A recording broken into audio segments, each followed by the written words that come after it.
Hoje você vai aprender sobre eletricidade. Mas eletricidade é um negócio muito amplo, tem muitas áreas, muitas aplicações, muitos nuances. Então a gente vai discutir uma parte que se chama eletrostática. Já brincou de estátua? Então vamos lá, hein? E estátua? Tá, você ficou parado, certo? Então, estátua. Agora pega essa palavra estátua e pense em estática.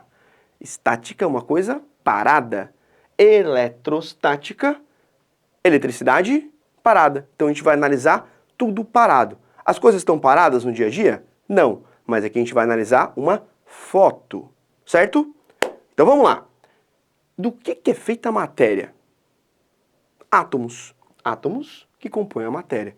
E as menores partículas estáveis que existem no universo são os prótons, nêutrons e elétrons.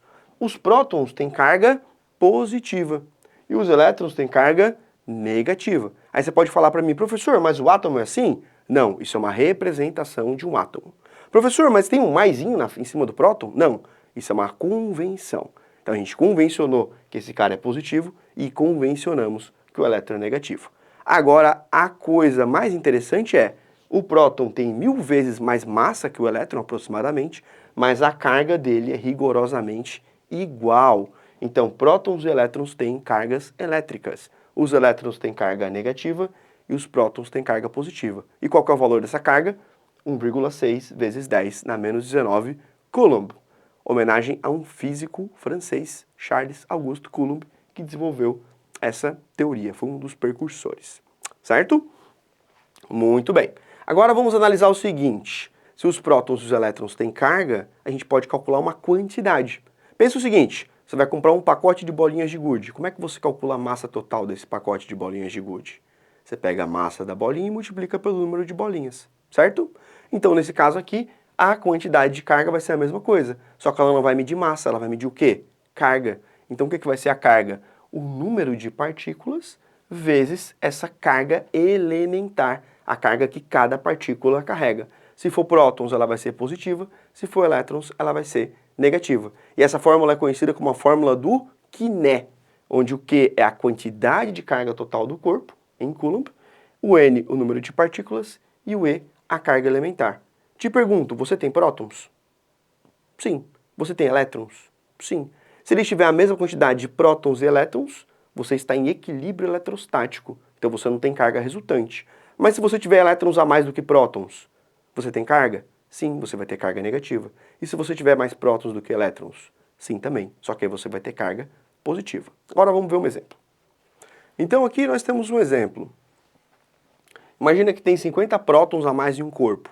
A carga elementar, então, você vai usar o sinal positivo, 1,6 vezes 10 na menos 19 Coulomb. E aí, se você quer saber a quantidade de carga, você chama o Quiné.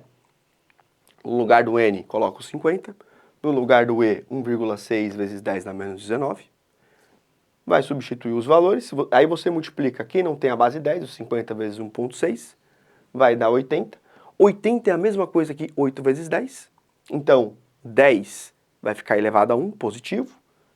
1 menos 19 vai dar 8 vezes 10 na menos 18 Coulomb. Então, a carga bem pequenininha desse corpo. Agora vamos falar sobre os processos de eletrização. Então, processo de eletrização tem 3 tipos. Vamos lá. Atrito. Atrito? Atritar. Esfregar uma superfície na outra.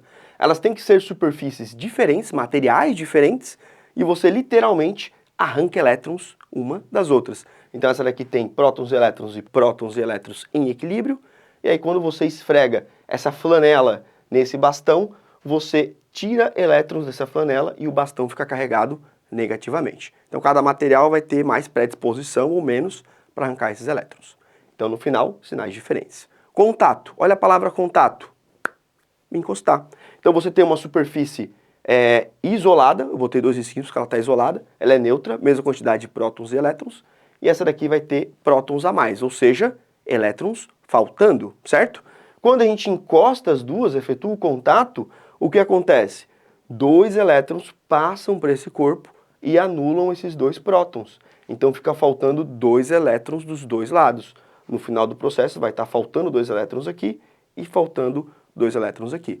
Então, eletrização por contato No resultado, você vai ter sempre sinais iguais nos dois corpos. Se eles tiverem as mesmas dimensões, que foi o que eu fiz aqui, eles vão ter a mesma quantidade faltando dos dois lados ou sobrando dos dois lados. Então, positivo, positivo ou negativo, negativo. Já atrito, sempre sinais diferentes. E o último processo, a indução. Olha só a palavra indução. Induzir. Por exemplo, chega para um colega seu e fala, ó, aquele cara ele falou que você é um bobão, um cara de ovo. Vai lá e bate nele. Você está batendo nele? Não, você está induzindo o cara a ir lá e bater no outro coleguinha, certo? Então, indução. Como é que você faz isso? Uma eletrizada, a outra neutra, aproxima e você induz os elétrons a se aproximarem, porque os elétrons querem pular para cá. Repete comigo. Sempre quem se move são os elétrons, certo? E aí o que você vai fazer? Vai ficar sobrando prótons desse lado e você deve então fazer o uso do fio terra. O que é um fio terra? É um fio ligado na Terra. E aí o que vai acontecer? Os elétrons vão subir, vão anular esses prótons e no final você vai ter cargas positivas de um lado, cargas negativas do outro. Então sempre vai ter sinais opostos nesse tipo de eletrização. Então o que a gente viu nessa aula aqui? Falamos sobre eletricidade, eletrostática, eletricidade parada, falamos sobre cargas elementares, falamos sobre os átomos, prótons, elétrons e nêutrons, e falamos sobre os processos de eletrização, atrito, contato e indução. Vou ficando por aqui, não se esqueça de se inscrever no canal, ativar os sininhos para notificação e eu fui!